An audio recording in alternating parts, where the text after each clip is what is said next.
चलो हेलो दोस्तों, कैसे हैं आप सब। चलिए आज की हमारी तीसरी ईवीएस की क्लास है। इससे पहले हमारे 2 ईवीएस की क्लास हो चुके हैं और जो लोग नए हैं तो प्लीज़ हमारे चैनल को सब्सक्राइब कर ले ताकि आपको सारी क्लासेज आपको समय से मिलती जाए। और आज की हमारी जो क्लास है जलीय पौधा के बारे में हम पढ़ेंगे। इससे हमारी पहली क्लास परिवार हो गई है, थीम हो गए हैं, फूल पत्ती का हो गया है। तो आज हम जलीय पौधा के बारे में पढ़ते हैं। तो देखिए जलीय पौधे क्या होता है। जो जलीय पौधे होता है वो जलीय पौधों का एक तना होता है। क्या तना लंबा और खोखला एवं हल्का होता है। जो जलीय पौधा हो कैसा रहता है, खोखला रहता है एवं हल्का होता है। और इसे तने के कारण पौधे पानी में आसानी से क्या तैर सकते हैं। और जलीय पौधे में जड़ आकार में बहुत छोटी होती है एवं इनका जो मुख्य कार्य होता है वो पौधे की तलहटी में जमाए रखना होता है। जैसे जो कमल है, जलकुंभी है, जलीय, ये सब जलीय पौधे के उदाहरण हैं। और जो लोग भी नए हैं तो प्लीज़ आप लोग को इससे मतलब कि इसके अलावा दूसरा भी नहीं देखना है। आप लोग यहाँ से आराम से क्रैक कर सकते हैं। हमारी CTP की क्लास बहुत हो चुकी है, कुछ है सेशन प्रैक्टिस का, तो हम आप लोग को समय से करवा देंगे। उसके बाद है उष्णकटिबंधीय वर्षा वन यानी ट्रॉपिकल रेन फॉरेस्ट। ये क्या होता है इसके बारे में हम पढ़ते हैं। जैसे देखिए उष्णकटिबंधीय वर्षा वन ऐसे क्षेत्रों में पाए जाते हैं जहां अधिक वर्षा होती है। यानी भारत में उष्णकटिबंधीय वर्षा वन पूर्वी हिमालय यानी जो पूर्वोत्तर राज्य होते हैं, पूर्वोत्तर राज्य में जैसे हमारे जो 7 सिस्टम है यानी असम, अरुणाचल प्रदेश, नागालैंड, मेघालय, मणिपुर, मिजोरम, त्रिपुरा आदि, पश्चिमी घाट, नीलगिरी, तमिलनाडु, केरल, कर्नाटक, लक्षद्वीप तथा अंडमान निकोबार में ये पाए जाते हैं उष्णकटिबंधीय वर्षा वन। और उष्णकटिबंधीय वर्षा वन में जैव विविधता की आवश्यकता अधिकता होती है। जो हमारी जो जैव विविधता है इसमें बहुत ही अधिकता होती है। तो आप लोग इस क्लास को बहुत अच्छे से आप लोग PDF को इसको बार से इसको आप लोग स्क्रीनशॉट लेकर भी आप लोग अच्छे से आप लोग इसको देख सकते हैं।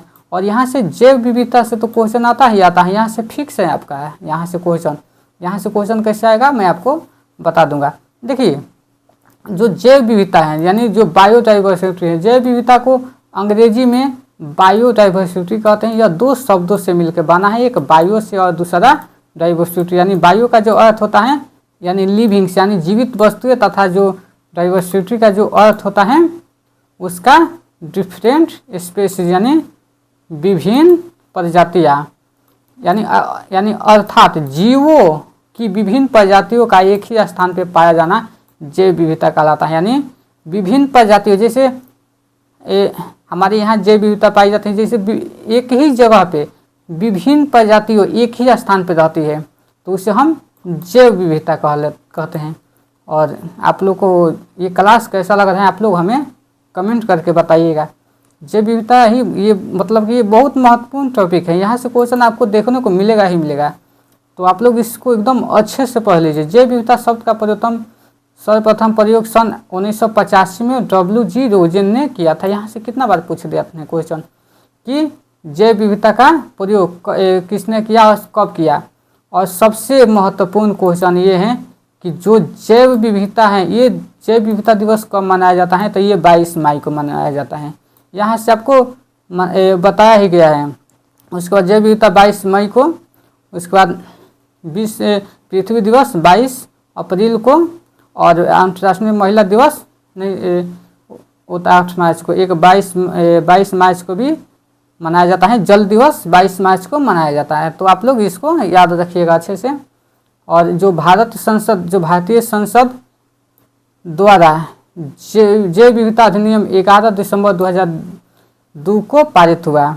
यानी हमारा जो जैव विविधता दिवस कब पारित हुआ है 11 दिसंबर 2002 को। तो इसको आप लोग याद रखिएगा और ये 22 मई इसको याद रखिएगा।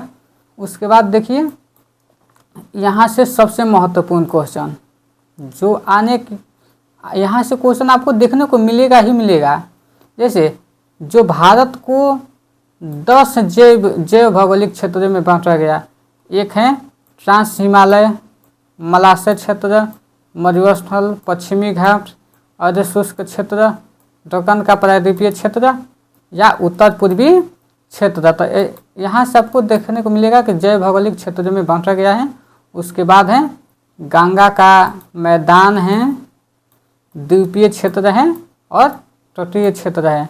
और सबसे इम्पोर्टेंट क्वेश्चन अब आप लोगों को देखने को मिलेगा कि जैव विविधता तप्त स्थल यानी बायोडाइवर्सिटी हॉटस्पॉट, ये क्या है? हॉटस्पॉट क्या होता है? यहाँ से क्वेश्चन आता ही आता है। आप लोग इसको क्वेश्चन को बहुत अच्छे से समझिएगा। जैसे देखिए, वर्तमान में 36 हॉटस्पॉट की पहचान की गई है। वर्तमान में कितने हैं हॉटस्पॉट यानी तप्त स्थल कितने हैं? तो 36 हैं, जिनका विस्तार विश्व के 2.4% क्षेत्रफल पर है। यानी विश्व में चिन्हित 36 हॉटस्पॉट में से 4 भारत में भी स्थित हैं। तो अगर एक कुल पूछेगा कि कुल कितने तप्त स्थल हैं तो हम 36 बताएंगे। लेकिन अगर बोलेगा कि ये विश्व का बात हो गया, लेकिन जब हमें बोलेगा कि भारत में कितने तप्त स्थल हैं तो हम 4, और चारों तप्त स्थल आप लोगों को याद रखना है। अगर चारों आप याद रखिएगा तो आपको यहाँ से तो क्वेश्चन फिक्स है ही। कौन कौन है इसके बारे में हम आपको बताएंगे। तब तक से देखते हैं कि जो विश्व के कुछ प्रमुख बायोडाइवर्सिटी यानी जो तप्त स्थल हैं उसको देखते हैं। एक है अंटार्कटिका वन, पूर्वी मलेशियाई द्वीप समूह, दक्षिणी पश्चिमी चीन के पर्वत, मेडागास्कर द्वीप समूह, और एक है मध्य अमेरिका, एक कोलंबिया, चोको, मध्य चिली, पूर्वी हिमालय, पश्चिमी घाट, श्रीलंका, इंडो बर्मा। ये सब आपको याद रखना होगा। लेकिन सबसे ज़्यादा आप लोग को इस जो भारत के है जो इसको तो आप लोग को याद रखना ही है, इसको आप लोग छोड़ नहीं सकते किसी भी हालत में। जैसे जो भारत के जो प्रमुख हॉटस्पॉट क्षेत्र हैं ये कौन कौन है, यहाँ से आपको आएगा ही आएगा। यहाँ से फिक्स है क्वेश्चन आना। इंडो बर्मा क्षेत्र पहला है, हिमालय क्षेत्र हो गया, तीसरा पश्चिमी घाट और चौथा हमारा सुंदरलैंड। यहाँ से आप लोग को देगा कि भारत के कौन सा प्रमुख हॉटस्पॉट क्षेत्र में नहीं है, और इसी में से 3 ऑप्शन आपको देगा, एक नहीं होगा, या इसी में से एक देगा, बोलेगा कि इसमें कौन सा हॉटस्पॉट यानी तप्त स्थल हैं।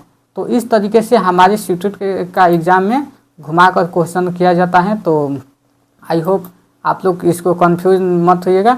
ये जो चारों तप्त स्थल हैं इसको आप लोग एक कॉपी पे नोट करके रखिए। और हमारी जो भी क्लास हो रही है तो आप लोग प्लीज़ इस क्लास को आप लोग पेन और पेपर लेके बैठिए और अपने मन से खुद से नोट्स बनाइए अच्छे से। और इसका मैं जैसे ही कुछ कंप्लीट हो जाएगा कोर्स क्लास तो हम आप सबको प्रैक्टिस करा देंगे कि ताकि जो भी आपकी जो भी दिक्कतें हैं वो सब सही हो जाए। चलिए फिर हम मिलते हैं नेक्स्ट क्लास में।